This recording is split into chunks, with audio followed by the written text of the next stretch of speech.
In this episode of The Dudes, a review of Godzilla Minus One, a must-see for any monster movie fan.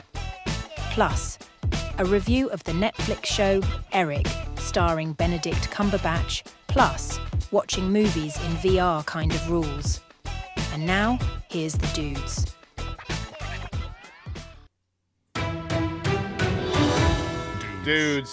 Dudes! What's going on, dude? How you doing? It's been a minute. Dude, it's been a minute. At least 2 minutes. It's been at least many minutes. It's been many minutes. We're supposed to do this every week, but it's really been about 10 days since the last time we did one. I think you were like sick and I don't know. Yeah.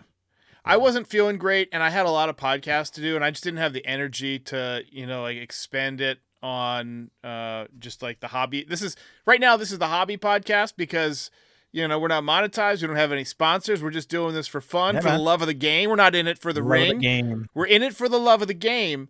Right. And so I just, for a couple of days, I was feeling kind of sick. And so I was like, you know what, let's just push it off until I'm at 100%. I'm not Michael Jordan. I can't put up 6 threes in a flu game. I don't think that was 6 threes. I don't think that was the same. Oh, he scored like a bunch of points and he did well. He was good at basketball. I think it's fair to say. He's pretty good. He's pretty good. Solid basketball player. Pretty good. I see you're still watching Curb Your Enthusiasm. Yeah, I picked it back up today. I got to the episode where he's dating the woman in the wheelchair. Oh, my favorite episode of that whole show is the doll, where they decapitate the doll. Yes, have you gotten there yet? Yeah, that was like last season, I think. Yeah, all timer. So, Godzilla. Are you a fan of Godzilla in general? I am. Yeah. I mean, like the newer stuff has been kind of hit or miss, but overall, yeah, I like the concept. He's kind of a cultural icon. Yeah. Ubiquitous in the same line as like a Superman or a Batman or a King Kong, right? Yeah. So yeah. I'm not like a super fan, but I do enjoy, a good old fashioned monster movie once in a while. And just seeing Godzilla, smash a bunch of stuff or throw a train or, level a building or whatever, or shoot his laser beams. I don't know. I just find it as like a nice break for my brain. I got a fun story for you. It's fun, happy story time. So the first time I ever encountered Godzilla was right around my 10th birthday, right? I was the youngest person in my family. I had 3 older brothers. And I never got to hold the remote control or pick what was on TV. So it was a lot of times it was Roseanne or it was, sometimes it'd be good stuff like America's Funniest Home Videos. Usually it was sports. But I never had watched Godzilla. We didn't have any Godzilla tapes or whatever. But when I was 10 years old, I got a small 13-inch RCA TV for Christmas. A little tiny TV. Oh, yeah, I remember those. And my parents helped me run basic cable to it. And so we had like 13 channels. You had the networks, and then you had 1 or 2 news channels like maybe TNT, TBS, something like that, WPIX in New York, that type of thing. And then there was a Spanish channel. And the Spanish channel was showing the dubbed version of Godzilla with, people yelling in Spanish. And I was so young, I didn't realize. I just thought that Godzilla, I was like, why do they sound so much like Spanish people in Japan? I was so dumb. I loved the movie. I remember being so into it. And then we had this video store down the street called Video Maniacs. I rented a bunch of, like Godzilla versus Mecha Godzilla, all this trashy B movies, but nothing was ever quite as good as the first. And now I make it a point to watch all the new ones when they come out.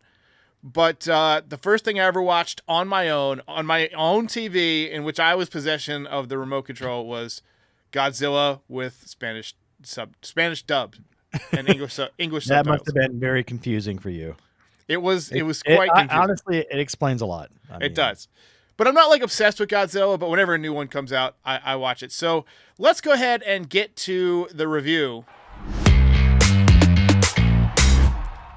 I'm going to let you tell the story here because, as we've established, I'm severely brain damaged this week. So kind of give us the lowdown on Godzilla Minus One.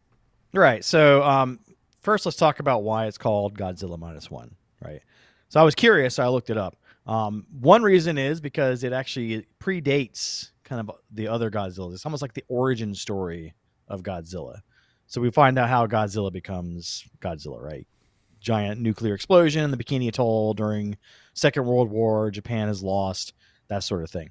Also, the -1 signifies the fact that Japan gets completely decimated by World War II, both the napalm attacks in Tokyo as well as the atomic bombs, and Godzilla comes and finishes the job, right? So it's like negative overall progress there for Japan. And if you have to think about why Godzilla is Godzilla, he's not just a monster. To Japan, he's a symbol of the America that completely killed them, right? They destroyed their country. The atomic bomb became very much a taboo thing there. It really screwed them up, and I can see why. I mean, it's devastating, right? So this story is about a man who is a kamikaze pilot, and going back to Curb Your Enthusiasm, there was an episode similar where your kamikaze pilot does not do his job, and then he starts to question, how can you be a kamikaze pilot? You didn't actually kill yourself. So this guy, he fakes his plane having problems, and he lands on this island. The mechanic there says, wait a minute, man, your plane's fine. What's going on? He's like, then he's ashamed, right? It's like very, very ashamed that he's not done his job. Then Godzilla comes and wrecks the island. He's supposed to shoot the Godzilla monster, and he freezes because, we've already established he's not into this whole like war thing, right? Honestly, I probably would have been the same way. Like, I would not have kamikaze myself. So now like they've killed all these people on this island. Godzilla has taken out every one of them except for him and the guy that found out his plan to try to avoid killing himself. So now the guy is blaming him for the problem, not blaming the giant lizard that just decimated them. Like, the gun would have done nothing. Like, he would have shot at him, and the Godzilla would have been like, no, you're dead too. So yeah, so now this guy's living in shame. He goes back to Tokyo. Tokyo's been destroyed.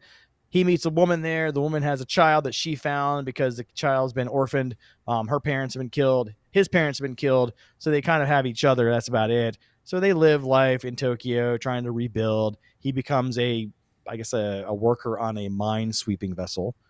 So they're trying to get rid of all the mines that were from the war. And then they get tasked with trying to slow down Godzilla, which is still out there. And they do the Jaws thing. They put the mine in the Godzilla's mouth, and they try to blow him up. And they actually do blow his head apart. But then they find out that Godzilla cannot be killed that way. Yes. Regenerates his head. Oh, and they're like, God! Right? So now they're like freaking out because, like, oh no, how do we kill this thing? And they come up with this absolutely insane plan. Yeah. Like, I'm watching this, I'm like, no, that's not going to work. But let's talk about it. They're going to basically use Freon to reduce the buoyancy of water, to sink Godzilla to the bottom of the ocean, and hope that the ocean collapses Godzilla. And if Godzilla is strong enough, then they're going to raise him back up with floats. Right? And then they're going to hope that he recompresses and he explodes, right? So they try to do that. The first part works. He goes all the way to the bottom, still not dead. They try to raise him back up, and it's like, oh no, what do we do? Right? Because he's not coming up. And then, I won't spoil any more of that for you, but they come up with a crazy plan to try to kill Godzilla. And the movie itself is more about the kamikaze pilot and his redemption, trying to make amends for what he's done. I can't say he's a bad guy. Like, you can't really blame anybody for not being a kamikaze pilot. There's some movie where I don't recall what it is, and maybe you'll remember this better than I will, where there's a villain in like a mansion or a compound or something, and he's surrounded by henchmen, and like the protagonist of the movie is like going through and killing all the henchmen and just totally dominating. And then like he gets to this one guy and he's like, you know what? I'm out of here. And he just like hands over his weapon and like walks away. He's like, I'm done. It happens in Deadpool, I remember. Deadpool! Yes! Yeah, yes! yeah. Exactly. Bob. It's like, Bob? He's like, I don't get paid enough for this or whatever. Yes, Deadpool. Yeah, and it's kind of like the common refrain there. And, like it's about the kamikaze pilot. They actually bring it up in the movie, like, oh, we've done horrible to our own people. We're basically treating lives as nothing. We're making them fly on kamikaze missions. So the mission that they try to sink Godzilla, they are trying to spare lives. They're not trying to kill anybody, right? So right. It's a lot. There's a lot going on in terms of Japan's history, the World War II stuff. It's pretty interesting from that aspect. I do felt like it dragged a little bit at places. A teeny bit. But I liked, first of all, special effects were great. Acting was great. I love that it was a human story. Like, it wasn't a Godzilla movie. It was a humans movie with Godzilla as like the vehicle to drive the story, which I loved. Best time I've had watching a Godzilla movie since that time on my little 13-inch RCA TV. Do you want to do the rankings? Do we want to go to rankings? Yeah, let's do the rankings. So let's talk about what we thought the rating was here. I personally thought 4 out of 5. I thought it was really good, but again, dragged a little bit in places. The little girl actor was terrible. She was absolutely awful. The worst. She was actor. terrible. She was awful. Terrible. So we got 4.5 dudes for Justin, or four dudes. 4 out of 5. 4 out of 5. I got 4.5 out of 5 dudes. Probably some of that is nostalgia, just reckoning back on my 13-inch TV. But What did you think of the? What did you think of the 2000 Godzilla? Like the hated it. Broderick? Hated it. It stinked. No, I hated it completely and totally. I liked the Bryan Cranston one, but I thought it was way too dark. Like, not like dark as in the themes, as in the picture was too dark, and I couldn't see enough of what was going on. It's way cheaper to do it that way. Right, and then Godzilla King of the Monsters wasn't bad. Godzilla versus King Kong I thought was awesome, how they broke out Mecha Godzilla. I haven't seen the new one. It's like New World Order or whatever, whatever. I'm waiting to watch that, and I'm going to watch it in VR, which is something I want to talk about a little bit later. So let's get to strikes and gutters.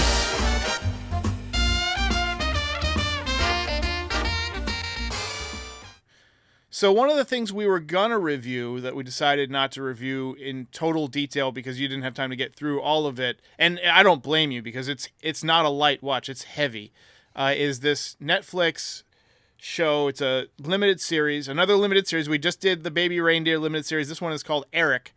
It's got Benedict Cumberbatch as a father who's an alcoholic. He runs a puppet show that's called Morning in New York or something like. I forget what it's called. It's like a playoff of like the Banana Split show and right. Howard Doody, all that stuff. And he plays this sort of, I guess, tortured genius. Like he's always kind of a genius in his stuff, And I don't, it's kind of a genius in his own mind. Yeah, yeah. In this one, he's clearly an addict, facing a lot of things, and the least of which is that his son goes missing at a time when other people have gone missing around New York. And the 6 episodes are about his arc and his various different plans to find this kid. And there's all the different people that are involved, everybody from the police detective, from the missing persons department, to the police captain, to his wife who's having an affair, to, it's the people in the building that are suspects. It was really, really well done. Like if I would give that like 5 out of 5 dudes. So, but in this portion of the show, we do strikes or gutters. So we're giving it a strike. I'm giving it a strike. You said you only watched 1 episode. Is that right? Yeah. So it's interesting. And I've noticed this over the last, 11 years after having a child, that things hit different, man. Like when it deals with kids, like I'm kind of a softie about that now. And like this first episode, I'll watch it. I'll finish it. But this first episode is like, man, yeah, it sucks. Like you can envision it happening to you. And this is like the 80s setting, right? He let his kid walk to school on his own. Probably shouldn't have done that. That kind of breaks up the marriage that was already on the way out. And it kind of really highlights a lot of the problems he'd been having with his life, right? So he's very much a problematic guy, and I'll keep watching it. It's just I have to like kind of regroup after the first. Like, man, that's rough. But yeah. Yeah. So, I liked it a lot, but there's a pantheon of great, I guess, like missing persons type of movies and shows that I thought we would just kind of run through and just see if you've seen them and what you think of them. First one I'll throw out there is Gone Girl, which Ben Affleck and that other chick, I forget her name, Rosamund Pike. Yeah, I have not seen that one. I've heard good things about it. I'm kind of not a huge Ben Affleck fan, so I kind of avoided that, but I've heard it's good. My initial impression when I first watched it was that it was good, but like I have to give it a gutter in this one. Like when I look at the list of other ones that I want to mention, like there's this movie called The Vanishing. There's actually 2 versions of it. There is an original Dutch version, and then there's a remake that has Kiefer Sutherland and Sandra Bullock. An American version. They have different endings, and for that reason, the Dutch version is way darker, way better. Basically, this guy is riding with his girlfriend, and his car breaks down, and they go to this gas station to get gas and cigarettes or whatever, and then she disappears, and it's about him like searching for her for years and years, and all the things that come from that, and then there's Gone Baby Gone with Casey Affleck. Have you seen that one? Yes, I have seen that one. That was pretty good. That one was dark. That one was weird because you don't like. There's this woman. She's a horrible mom, just a drug addict, just a awful human being, and her daughter gets kidnapped, and you have to, it's like, do you root for them to even find this kid so it can go back to her or whatever? Yeah. It's just a weird, and there's all sorts of themes. There's all these other like ancillary characters. It's very Boston. It's very Southtown or whatever. It's Southie or whatever. The Southeast, yeah. Yeah. Kind of like Mystic River was a lot like that. You ever see Mystic River? Yes, Mystic River. That's on my list with Sean Penn and Tim Robbins. And was Kevin Bacon in that movie? I feel like I think he was, yeah. It's about like the Catholic Church and abuse and that sort of thing. But really good. Like really another dark movie, but I feel like there's another one. I think we might be crossing over that with Sleepers. There's a movie called Sleepers. Oh yeah. Kevin Bacon, but I think he's like an abusive, like the abusive leader of like some kid's home, but also in Boston. Yeah, I feel like that we might be. It's crossing the streams here. Crossing the streams. Ransom with Mel Gibson. Yeah. Where his son gets taken and he's like this airline owner, and it's got Rene Russo, who was at her peak. That to me is a strike. Yeah, I don't think I've seen that one. Again, it's like the Mel Gibson effect, right? Like how many Mel Gibson movies can I watch where he's the same dude, right? Like Lethal Weapon was good, and like, but he just did so many movies. He was very much like the Liam Neeson of his time. First season of Stranger Things. Yeah. That was good. That's an all-timer for missing person with the underground or the upside down rather. Prisoners. That's one you've talked about a lot. That's Prisoners. An all-timer. That's top 3 of all time. Like missing person. God. It's really dark, but so good. It's like it's like one of those movies like I can't watch it more than once because it's just that dark and just gritty, like just hard to watch kind of stuff, but really well done, really well acted. I haven't seen this one, but I heard good things about when it came out. Is a movie called Room. Yes. Brie Larson. Yes, I've seen that. It's good. It's actually kind of horrifying. It's one of those movies that we talked about a lot of times where it makes you feel what it's like to be in that situation. Yeah. All timer. Man on Fire with Dakota Fanning gets kidnapped and Denzel Washington is like this professional bodyguard who's also like a professional assassin who goes after her, which was awesome. Girl with the Dragon Tattoo, and then Misery, where Paul Sheldon's missing and he's being held captive. Like this interesting perspective of like, where you're the missing person or whatever. Mm-hmm. Yeah, so those are some of the all-timers. I'm gonna do a crossover here. It's a monster movie that's also a kidnapping movie. 10 Cloverfield. Oh yeah, I just watched that like a month ago. John Goodman, and he's like the crazy prepper dude, and he's kind of like got this woman hostage, and the monsters are out there. That's a solid follow-up to Cloverfield, which Cloverfield was also really good if you're into monster movies. It did that whole like kind of Blair Witch effect where it's like your first person in the monster movie, right? I like those kind of found footage movies and stuff. I get a kick out of those. All right, so moving on. As I've gotten older, I have realized that my desire to leave the house is less and less, and so I've been watching a lot more movies. As evidenced by the fact that we're doing a podcast over the internet. Yeah, when we live 10 miles apart, and I have a podcast studio in my house. No, but I so do I.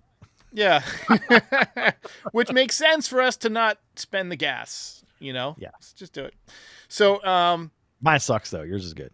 This week I watched 2 movies in VR. So my primary reason for going to the movies these days is not the movie watching experience.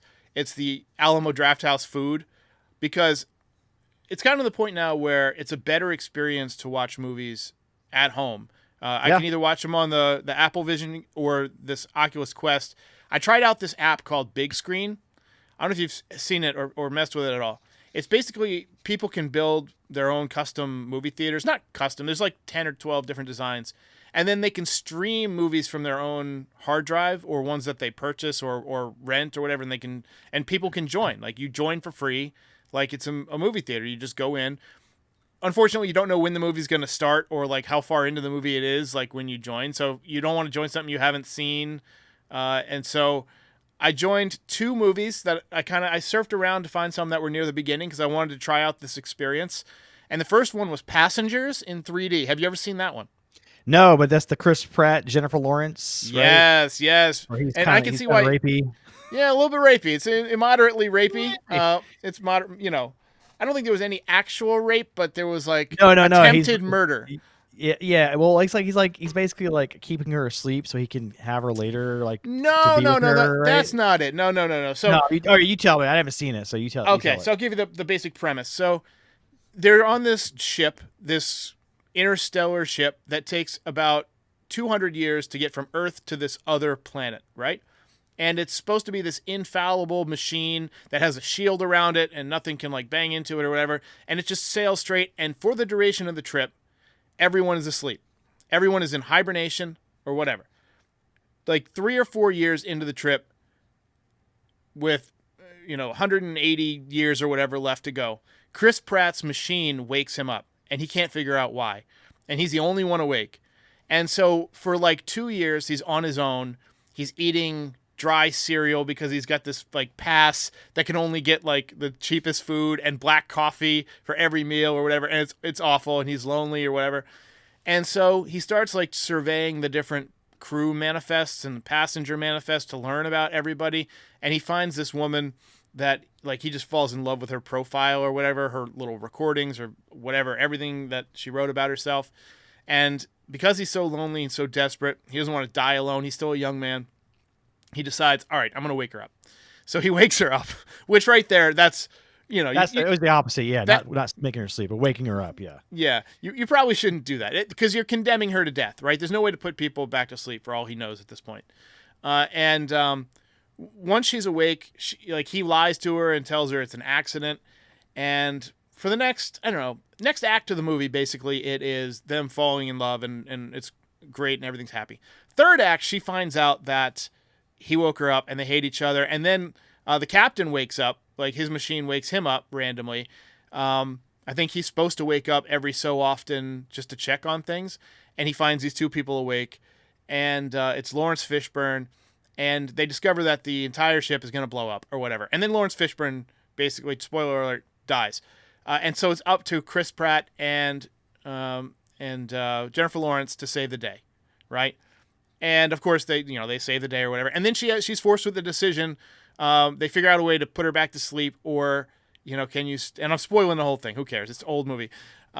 You can go back to sleep, or you can just spend the rest of your life with me or whatever, and we can just die together on the ship. And I won't spoil that part, what happens, but it's a really interesting movie, and it was like watching it in the VR theater. I didn't even realize I was in there. I also watched World War Z. Have you ever seen World War Z? That movie's great. I think it's really underrated. I think a lot of people give it a lot of hate for nothing, but I like it. I think it's great too, but I feel like the second half slowed down a little bit too much, like going to the hospital or whatever. Yeah. But overall, it's like it's water. Overall, I thought that was a really cool experience seeing both of those. And the other movie that I watched was a total blind watch, which was The Gray Fox. I was basically in the mood for a Western. And I was like, there's no good Westerns that I haven't seen, that are available for rent or whatever. So I just bought this random movie that I like the description of. And it's starring Richard Farnsworth, who played the sheriff in Misery. I don't know if you're familiar with this guy. He's kind of little guy, got the mustache or whatever, really likable kind of character. He was in The Straight Story too, wasn't he? Like the David Lynch. In the what? It was this movie called The Straight Story. It was a David Lynch movie where the guy rides his lawnmower across the state. I don't think I've seen that one. Sorry. Oh, okay. Anyway, so this one is about. It takes place in the 1920s. This guy, he was a stagecoach robber, and he gets out of prison. He's been in prison for like 30 years, and he watches a movie, the first movie ever, and it's called The Great Train Robbery, and it inspires him. Oh, I'm going to rob some trains. Like excellent decision making, and then the next portion of the movie is him robbing trains and trying to hide his identity, which this movie, like, it's low production value. It's not like anything special in terms of, other actors and actresses or anything like that. It's just a really good, really solid story. And like when you do I don't know about you, but I don't know if you ever do blind watches where you just pick a movie that's randomly already out and just watch it. I guess that's the only way you can watch a movie for the first time. That makes sense. You can always like watch the trailer. I usually will watch the trailer to see what the trailer is. Yeah, I didn't watch the trailer. It was just I read the description or whatever, which I do this once in a while. And most of the time, not a bad way to live, man. Most of the time, the movie sucks. Like it does. 9 times out of 10, it sucks. Like I watched this movie called Black Demon about this shark in Mexico. Awful, total piece of shit. In fact, a lot of the time when I watch these blind buys, they're shark movies because it's like I'm looking for something to watch. Jaws is my favorite movie. I'm like, I'll try another shark movie, whatever. You know what? You know what would be good on your VR? What's that? Gravity. Yeah, so they have Gravity. It's available in like the IMAX thing, where whatever, and 3D. So I'm gonna watch it. The problem is, and Neil deGrasse Tyson's fault for this. When that movie came out, Neil deGrasse Tyson came on Twitter and just posted like a series of tweets, just dismantling that movie and making it sound so dumb. And I was just like, oh yeah, that is kind of dumb. And a lot of it was so funny, it stuck in my head. So it's gonna be tough to watch it. But I watched that on my honeymoon with my wife. We went to Disney, and the day we saw that, we went outlet shopping, and she was stepping off the curb to try and catch a bus and broke her foot on our honeymoon. And so we went to. So you watched Gravity? Seriously? Was that a joke? No, that's funny. I didn't think about it. I didn't put 2 and 2 together. That would have been a funny joke at the time. It would have been. She would have loved it. You're a good guy to have around 11 years after you need a joke. Yeah, exactly.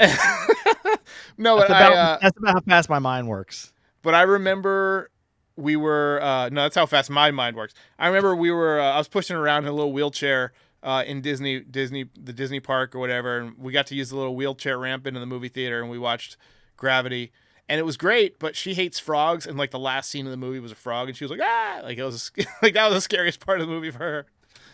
It's pretty scary, yeah, for sure. So you went camping. Tell me about camping. I love camping. Right, yeah. So I was invited to a weekend camp out with a neighborhood. My son has friends in this neighborhood, and they wanted him to come along because they needed friends to go camping with. So we all went camping. Went out to this local lake in the area. And lakes here in North Carolina are not really lakes. They're kind of like man-made clay ponds. Yeah. Like, Michigan has lakes. We have kind of just giant reservoirs. But anyway, went up there, did some camping, slept outside in a tent, slept like crap, I usually do outside. But overall, it was fun. He had a lot of fun. He got to play in the water a lot. Got to hang out with his friends. He did some fishing. I did a lot of sitting. Do you like to fish? You know what? The part I like about fishing is the peacefulness and the quiet and nature, which I can do without fishing. Yes, exactly. So, that's just called sitting in the sun. I like that too. And sitting without having to like rip a fish off a hook later, right? In case or get like worm guts all over yourself. Yeah. So like, why not just sit there and not fish? Yeah. I mean, some people like it. I mean, if you're fishing for food or whatever, fine. I grew up fishing, but I'm not into it anymore. First of all, I don't want to yank a fish out of the water by a hook. That just, I mean, if I'm not going to eat it, for them. Yeah, it's probably awful. Like, you're hanging. Like, they're fine. No, they're terrifying. You're a school of fish. You're hanging out with all your buddies, and one of your friends just goes flying through the sky. That's fucked up. So yeah. Well, think about the story you have to tell when you come back. Maybe that's what alien abduction is. Yeah, that's what alien abduction is. Not a fish. Abducted by aliens is like they're fishing. Yeah. All right. Any final thoughts? What are you going to watch this week? Well, I've been watching this series called Louder Milk. Have you heard of this? I have not. So it's got the guy. Remember, you ever watch Office Space? Yes. So Peter from Office Space is. I love him. So the story centers around his character, who's a former music critic, who is an alcoholic, and he runs an Alcoholics Anonymous group, basically. So it's the story of him trying to beat addiction. It's got this dude who used to be from Mad TV, the big fat guy from Mad TV. Yeah. Bald guy. Got him in that. So yeah, it's just basically a story about addiction, about alcoholism and trying to beat that stuff and his life. It's pretty good. It's pretty solid. First season's a little slow, but it picks up in the second season. So I'm watching Welcome to Wrexham. We're caught up, but I fell asleep during the last episode, and I want to go back and check that out. And there's a documentary, which I can't remember the name of it, about basically how music was pirated in the 2000s. I'm not sure if you had LimeWire or anything like that, but did you ever like download music? I dabbled in that and like Napster and stuff like that. Yeah. So it's basically about that and how music got free. I think it's what it's called, how music got free. So I'm going to check that out. There's also the Ren Fair series on HBO that I'll be checking out. What is that? It's like basically a documentary about a Ren Fair. Like, you know what Renaissance fairs are, right? Oh, Renaissance Fair. Okay. Yeah, sorry. Call them Ren Fairs. I know what a Renaissance Fair is, but I don't know it well enough to go by the abbreviated colloquial Ren Fair. You just gotta be in, man. I'm not in. I'm outside the circle of trust. You gotta get your turkey leg. Ren Fair circle of trust, me. Anyway, looks interesting. I might have to check that one out. Nice. All right, ladies and gentlemen, this was fun. We're the dudes. The dudes. We'll see you next time. The Dudes thank you for watching. You can subscribe to the channel, you can check it out on all of your favourite podcast platforms, and you can tune in each week for new episodes. We'll see you next time.